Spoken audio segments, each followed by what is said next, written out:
نحمدہ ونصلی علی رسولہ الکریم۔ آج کا سبق ہے سبق نمبر 44۔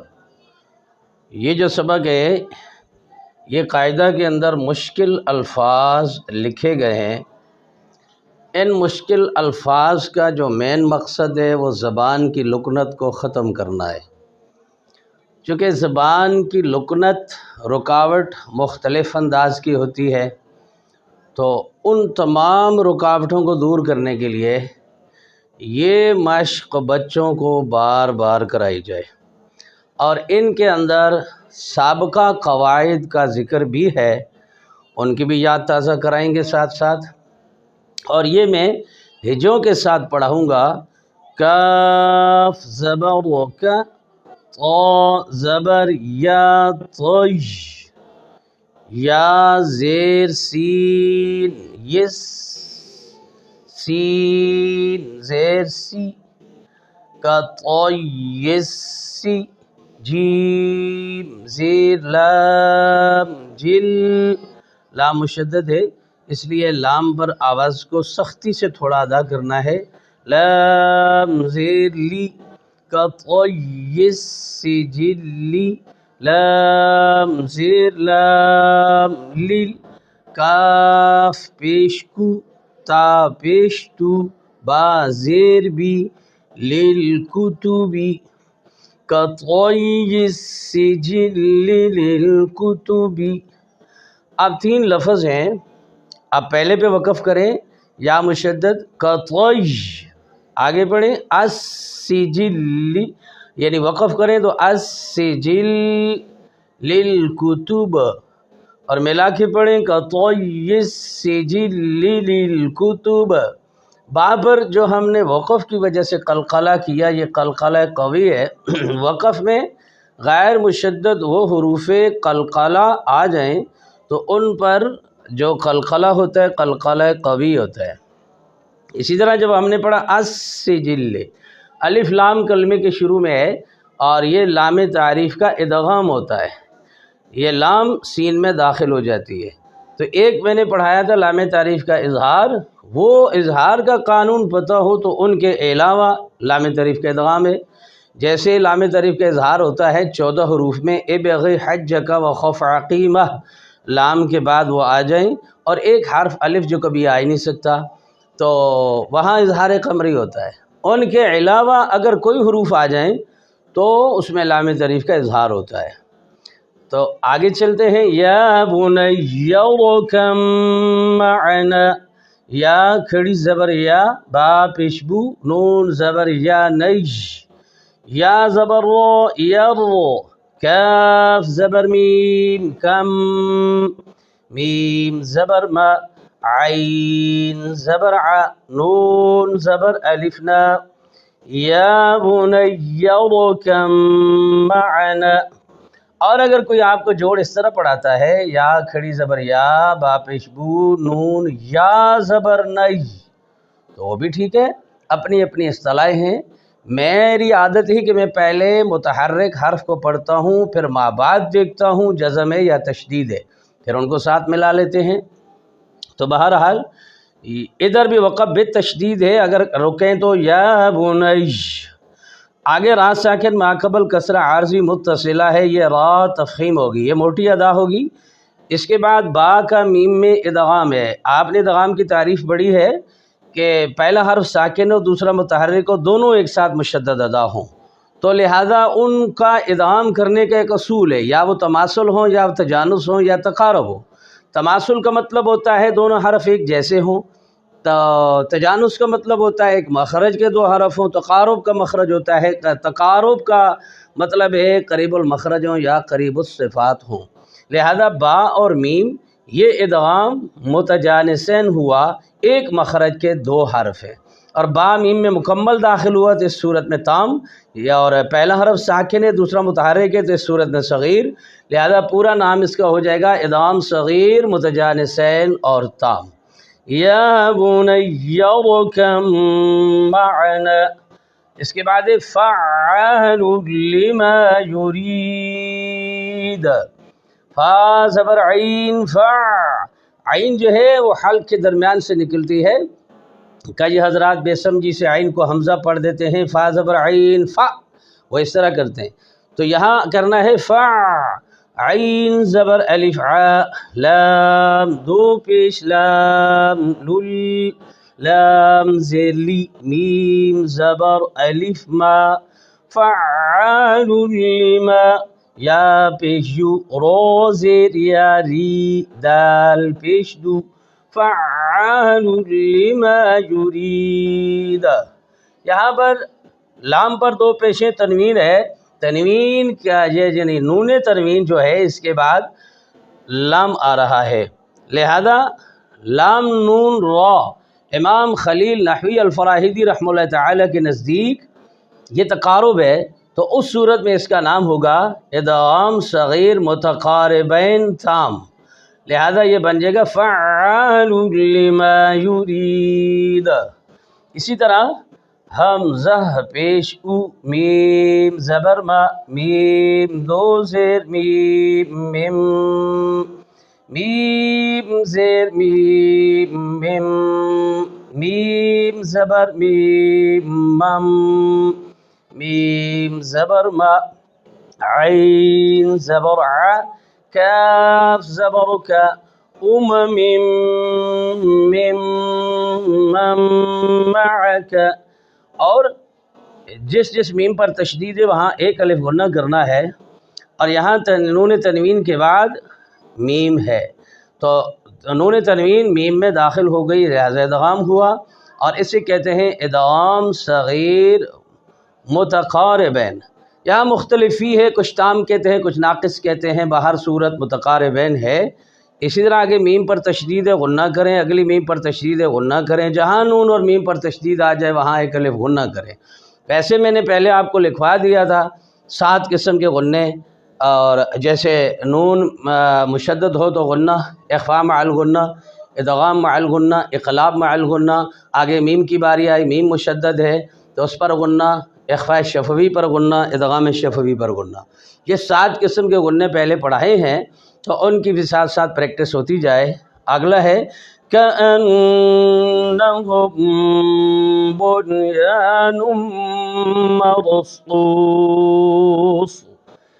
کاف زبر کا، حمزہ زبر نون، ان نون زبر نا، ہا پیش میم ہوم، با پیش نون بن، یا زبر الف یا، نون دو پیش میم نم، میم زبر را مر، صاد پیش واو صو، صاد دو پیش صن.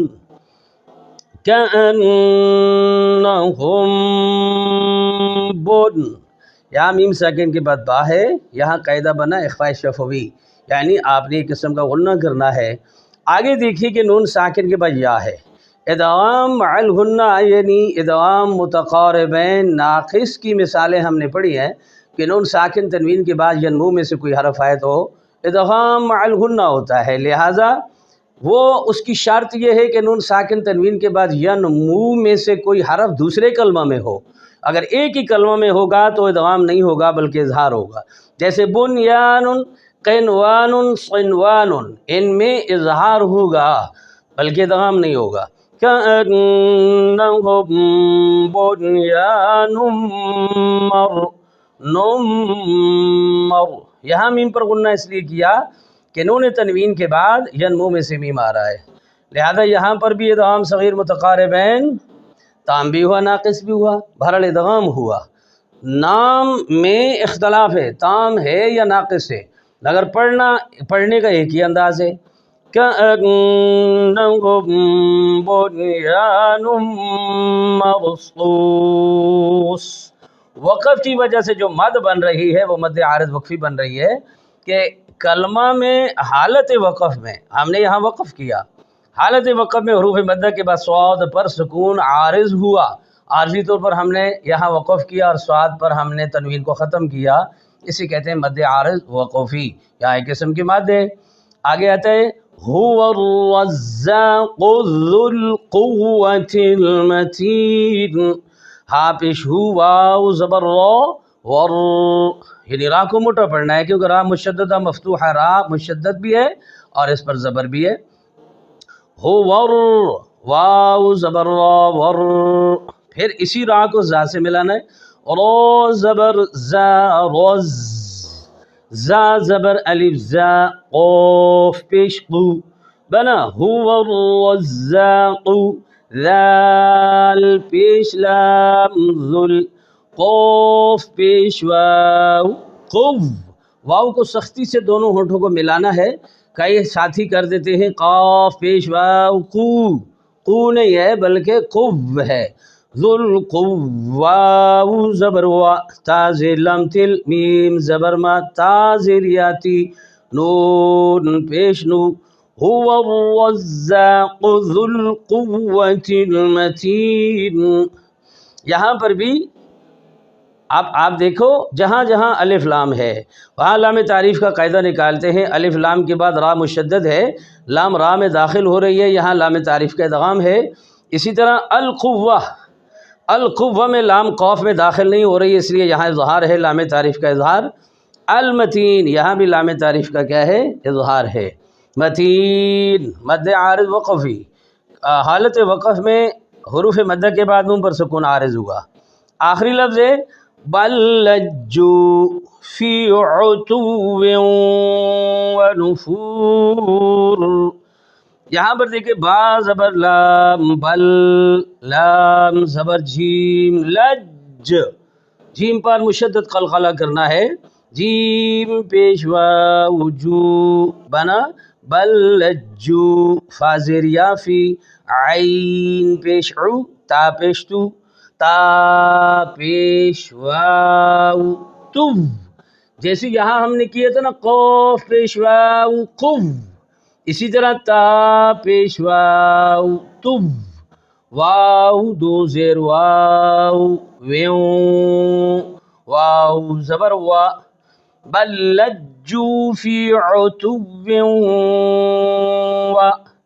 اب کئی لوگ کرتے ہیں فی عتو وا، ویوا، یعنی یہاں ادغام مع الغنہ کے بجائے ادغام بلا غنہ کر دیتے ہیں، لہذا معنی میں تبدیلی نہیں آتی. پڑھنے کا جو انداز ہے قرات کا اس میں غلطی ہے، معنی میں تبدیلی نہیں آتی. کوئی ناک میں آواز نکالے یا نہ نکالے. بل لجوا فی عتو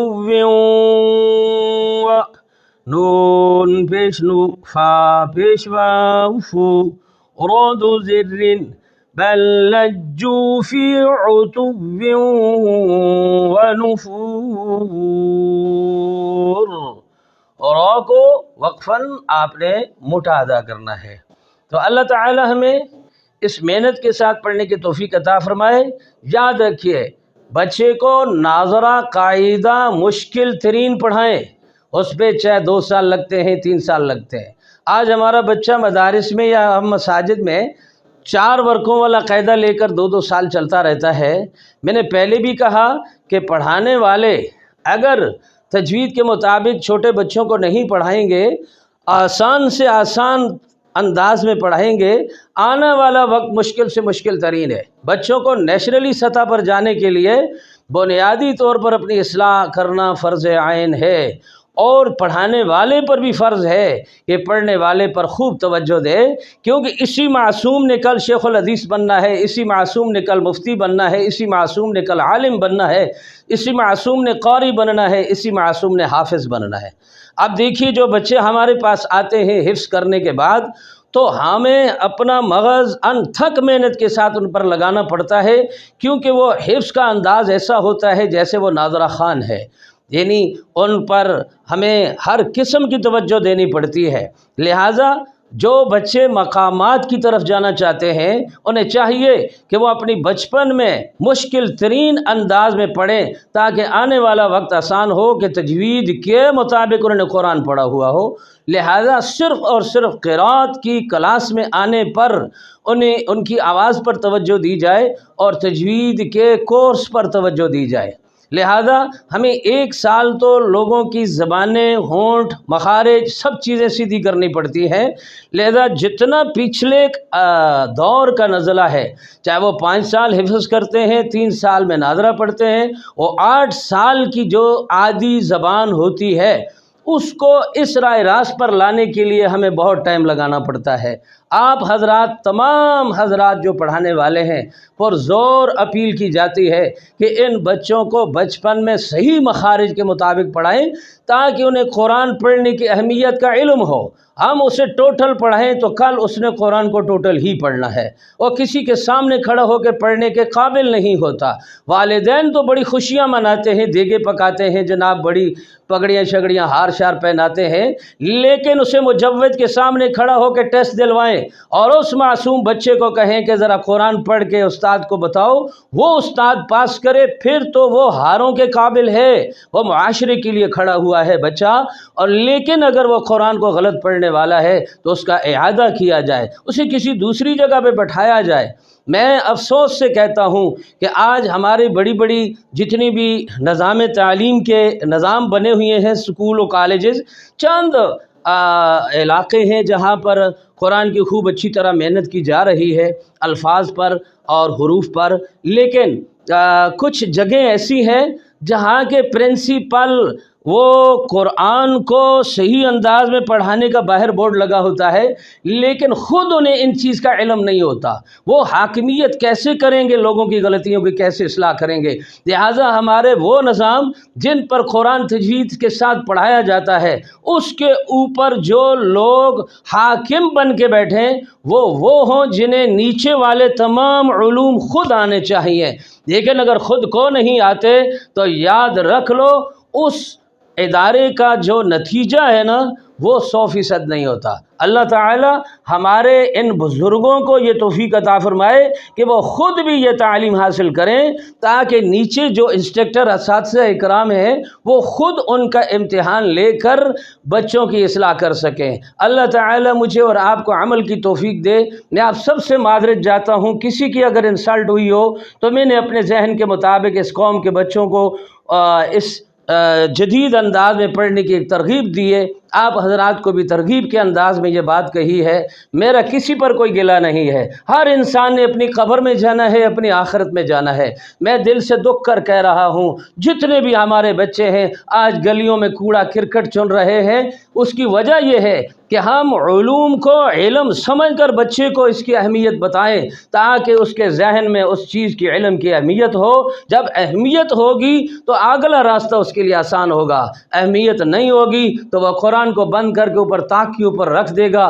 بس وہی بات ہے کہ مردے کے ساتھ بھیج دو، شادی میں بچی کے سر پر رکھ کے بھیج دو، یہ صرف سروں پہ رکھنے کے لیے ہے اور چند کچہریوں میں قسم اٹھانے کے لیے رہ گیا۔ لیکن بچے کو بچپن میں اس چیز کی اہمیت اجاگر کی جائے، یہ اساتذہ اکرام کی ڈیوٹی ہے۔ اگر ان کو اس قرآن کی یا اس تجوید کی اہمیت ہے تو میں یقین سے کہتا ہوں، خدا کی قسم، وہ معاشرے کو ایک روشنی عطا فرمائیں گے، کیونکہ یہ قرآن جبرائیل علیہ السلام نے پیارے پیغمبر علیہ السلام پر جیسے نازل کیا، اور پیارے پیغمبر علیہ السلام دور جبرائیل علیہ السلام سے کرتے تھے، کیونکہ یہ کلام اللہ کی ہے۔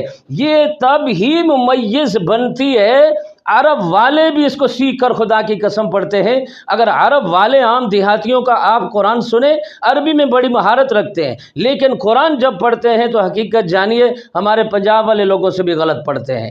تو اللہ تعالی مجھے اور آپ کو عمل کی توفیق دے۔ وما علینا الا البلاغ۔